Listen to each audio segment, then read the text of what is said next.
Welcome back to the Growth Junction, the podcast where we dive deep into the world of Bitcoin finance and crypto by speaking to the industry leaders who shape the space. I'm your host, Dennis. I've been in the crypto cycles for 2.5 cycles, and I've definitely felt the anxiety of the highs and lows in my wallet. Before this, I used to work for multiple marketing agencies, and one of them being a top Web3 agency. Welcome to today's episode. We are excited to spotlight Vagner Perez, a dynamic professional whose financial expertise spans more than 2 decades. With a Wharton School education and a passion for building innovative solutions, Vagner is currently making waves at Tools for the Commons. Based in Sao Paulo, he brings a wealth of experience and a global perspective to the table. Welcome to the show, Vagner. Please introduce yourself and share a little bit more about your background. Yeah, thanks, Dennis, for having me. As you mentioned, I'm the co-founder of Tools for the Commons. We are building digital infrastructures for new communities and new types of organizations and societies. And my background is in finance and in the segments of real estate, venture capital, software as a service, and fintechs, both in corporate finance, but also investing and building business around those topics. And for 1.5 years now, I'm this new endeavor, which is I'm very excited about it. Awesome. Thanks again for coming. So the Tools for the Commons is a very unique name. It sounds like collaboration and a sharing of resources. What was the spark that inspired you to create a platform focused on empowering communities and rethinking how we use tools for collective benefit? Well, being honest, I didn't know much about those topics until around 2019. That's when I started working with Prospera, a special economic zone located in the island of Roatán in Honduras. And it was a fascinating time because we are still in the early stages of this endeavor, building the structures, testing the ideas around how this new governance would work and being tested. And it gave me a first-hand look at how governance can be reimagined and built. And 3 years later, I found myself connecting with an incredible group of people at IPCity, which is a Brazilian startup society and network state. And among these people was Hugo Matekovic, who is our founder at Tools for the Commons. He's a French, but he's based in Brazil for more than 10 years now. So basically Brazilian citizen as well. And our conversations quickly turned into something bigger on how could we make these ideas, these discussions about governance, shared resources, and community-driven development turn into something tangible and something that wasn't just theoretical, but could actually be implemented and create real impact. And that's how Tools for the Commons was born. And that's all about providing, organizing societies better to collaborate and to do business, and also to give them equal access to public goods and opportunities. And I think we're living in a crucial moment for this kind of initiatives as the world is facing multiple crises like economic instability, conflicts, growing distrust in political institutions. But at the same time, there are many opportunities in Africa, for example. It's massive potential for business with a young and rapidly growing population. And we see this as a perfect time to rethink governance. Yeah, awesome. So next question. Your journey spans real estate, financial services, and open governance. With an education from the Wharton School, what pivotal moment in your career made you realize that you want to dedicate yourself to founding Tools for the Commons? Yeah, as I mentioned, my career has taken me through corporate finance and real estate and financial services. Um, but again, the real turning point came when I started working with Prospera, and I spent 2 years there helping shape those governance frameworks and seeing firsthand how these new models of governance could actually work. And it really changed my perspective on what was possible. And after that, I co founded a venture investment platform. Our vision was to democratize access to venture capital, giving more people the opportunity to invest in high growth startups and not only restricting this type of investment to the wealthy. And unfortunately, we couldn't raise enough capital to scale the way we had envisioned before. Um, but I think it reinforced a key lesson for me that the financial and governance systems we rely on today aren't designed for inclusion. And that's something that needs to change. And that's what led me as well to found Tools for the Commons along with Hugo. It felt like the perfect way to bring together everything I had learned and all my experience and expertise in finance and governance and technology into this initiative that could actually make a difference. And it was a moment of clarity, uh, how to build and reimagine the societies of the 21st century. So it's Right. a great challenge that we took on. Yeah. So definitely a great challenge and a noble cause. So that's very awesome. Yeah.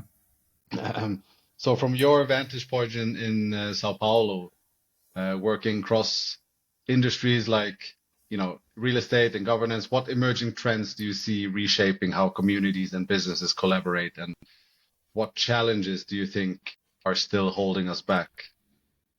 Yeah, that's a great question because we have a different situations and realities in Brazil. From where I stand in São Paulo, it's clear that Brazil has made remarkable progress when it comes to financial innovation, especially in DeFi regulations, in the evolution of in the payment system.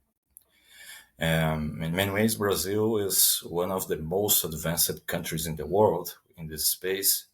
When you look at things like PIX or instant payment system or the regulatory advancements around tokenization and digital assets, there is really a lot happening here that other regions still are catching up to. But at the same time, Brazil has some unique challenges. It's a very complicated country in terms of taxes and layers and many layers of decision making. And it's a civil law jurisdiction, so its legal system tends to be more complex and bureaucratic.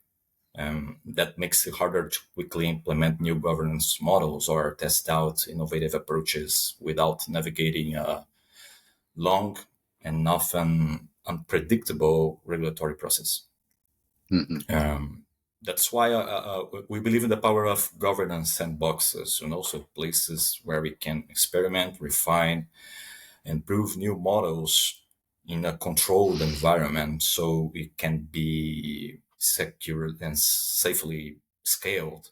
And it's about creating a model that both public and private sectors can look and say, this really works and this is really providing prosperity and economic progress and ease of doing business, and something that we can adapt and replicate in other regions. So if you can demonstrate that these frameworks are viable and beneficial, we open the door for more regulatory flexibility and more trials, more public private collaboration, and ultimately a new wave of governance innovation. Right. Um, so you just mentioned governance, and what's one trend you're excited about, and one challenge you think Tools for the Commons is uniquely positioned to tackle? Well, I think one of the most exciting things and trends I see right now is the idea of community integration beyond traditional borders. That's what is really at the heart of the network state concept, right? And it's about people coming together around shared values and objectives and goals and economic incentives, and rather than being confined by geography. And this shift is changing the way we think about governance, finance, and collaboration in a global scale. And what really excites me is that we are talking about mutual support networks that go beyond just ideology, practical systems like mutual credit solutions that provide cheaper access to capital, governance models that can create more, um, that really enables direct participation in decision making. But for all of this to work, it has to be built on a strong foundation. Which means a stable regulatory framework and efficient digital infrastructure and well established and solid foundations for capital markets. That's exactly where what we are building at Tools comes in, because we are tackling one of the biggest challenges in this space: how to combine decentralization with the real world functionalities. So a lot of projects talk about community-driven governance, but without the right infrastructure and legal structures, they really struggle to scale. And our focus is on making sure these communities have the tools they need that allow them to interact seamlessly within the system, within the network, within the community, but also with existing legal systems, because at the end of the day, decentralization isn't just about breaking away from old models. It's about building something upon them and connecting them so they can be tested, they can be proved and efficient, and then they can be scaled. Right. Awesome. So what do you see, what kind of trends do you see in the market right now? And how do you think, or is it making it easier or harder for you to operate?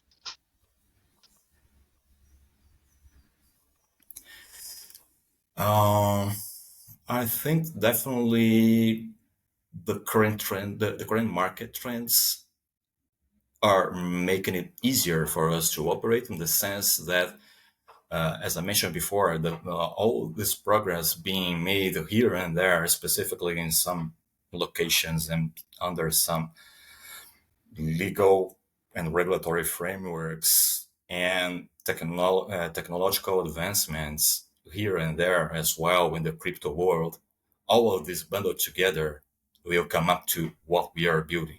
So, for example, the creation of digital currencies from created by central banks, in my view, is a positive thing, because it means that the traditional world of governance and capital markets and finance is really now turning their attention, and they're giving the real value that the blockchain world and crypto world deserves.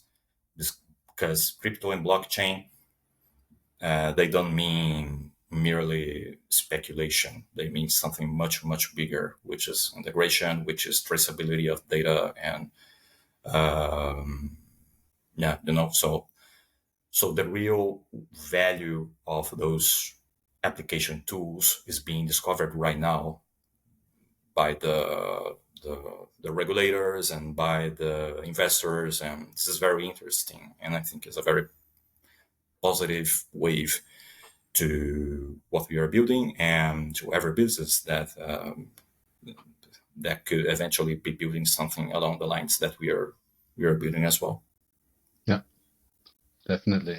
So in your opinion, how does the competitive landscape look for you? Are there many competitors, many similar companies? What do you think? Actually, we'd love to see more competitors. We'd love to see more people building what we are building, because We are very at the early stages of building something new and innovative. I think our competitors will be, I think in some niches what we are doing. So let me give you an example. We are building a wallet embedded in our solutions. So other wallets could be eventually our competitors, but I see much more they as partners and contributing and being plugged into the system and we collaborating than just merely competing. Given the stage that we are at this kind of business, so I'd love to see more tools for the commons popping up around the world. It will be very beneficial to ourselves, I think. Mhm. For sure. That's an awesome point of view to have, not seeing everybody as a competitor, but more as a collaborators with a common goal, really. Yes. So what are you responsible for in your day to day? How do you spend your days in the company? Well, currently the company has, let's say, around 10 to 15 collaborators in total, including full-time and part-time collaborators. My background is in finance, but I'm also deeply involved in building the concepts and frameworks for the special zones and digital zones, um, mainly from the financial and legal point of views, but also, we're a startup, so people have to move around to all directions and do a bit of everything. And we have now, I'd say, a very flexible team capable of doing many tasks and a very high level performance, I would say. And we have attracted recently a significant amount of capital in our pre-seed round. Yeah, so I think we are now in a turning point in the company. So moving to the next stage, as we are about to launch our first project, this digital zone in Zanzibar. Yeah, so it's really exciting for all of us. Awesome. So what about your goals for the next 12 months and beyond? Let's say 12 to 36 months. Well, I think initially launching the digital zone in Zanzibar and get market traction, Yeah. So right? what's the digital zone in Zanzibar? What would something like that look like? Or what's the goal there? Yeah, yeah, that's a great question. So all of the mentioned before about the structures that we are building to do business and collaborate upon a established legal framework, which is established and ratified by a sovereign state, which is the Republic of Tanzania and the Autonomous Republic of Zanzibar. All of that, we are already building it and ready to launch.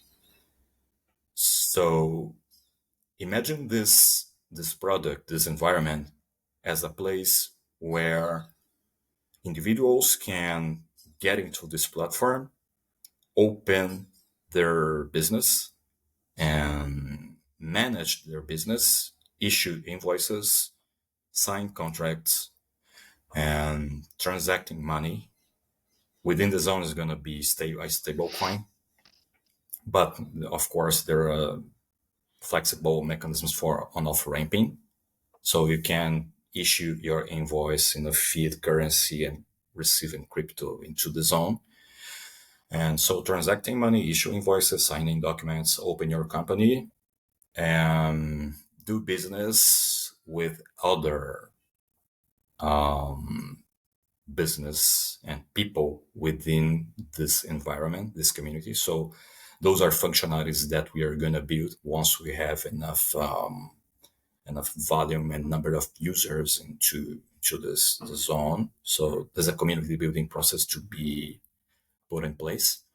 And so also managing your financial performance of your company through a financial dashboard and paying the due taxes to the government of Zanzibar, which is actually 5% of on your income.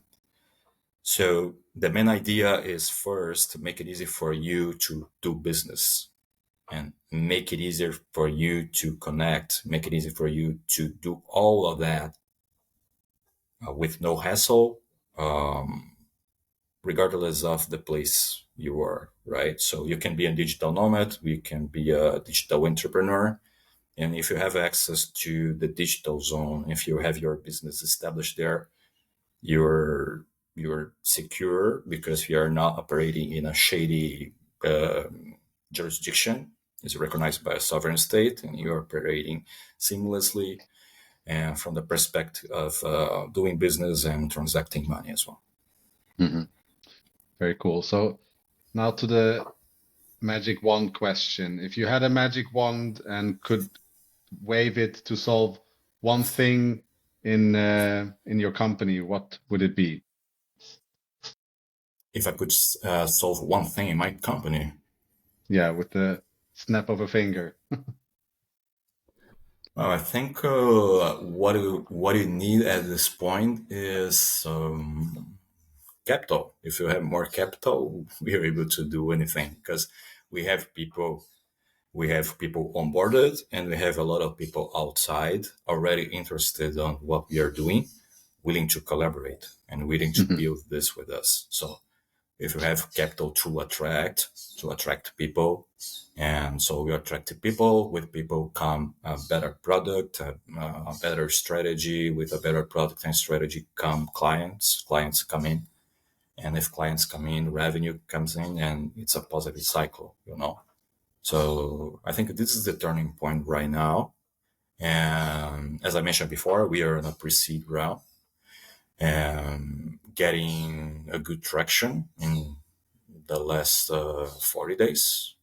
Yeah, but I think that's all we need because the market is there, people were there, and it's incredible how to look at how people discuss and talk about these topics today compared to 5 years ago when I Yeah. first came in touch with those topics and Prosper.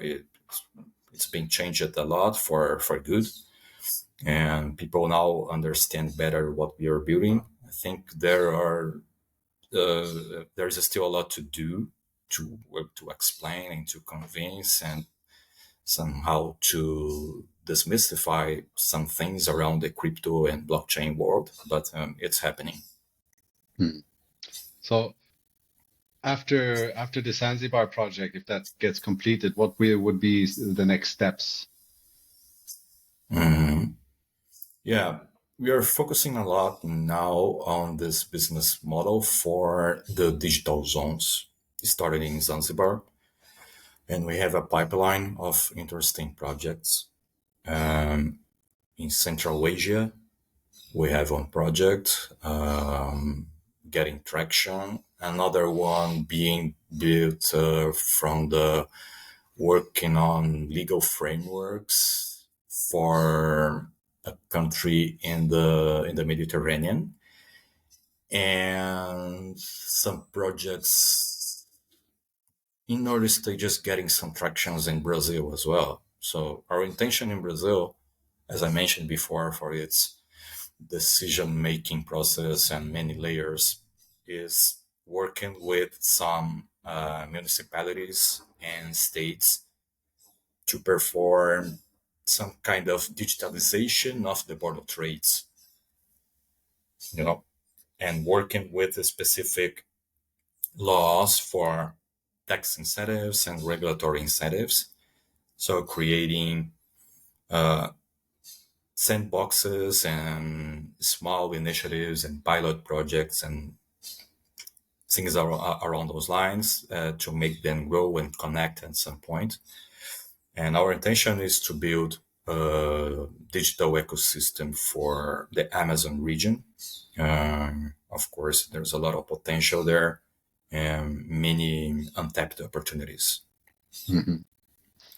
Yeah, awesome. Sounds like there's a lot happening, and congratulations on the on progressing in the seed round and Thank securing you. some capital. Right.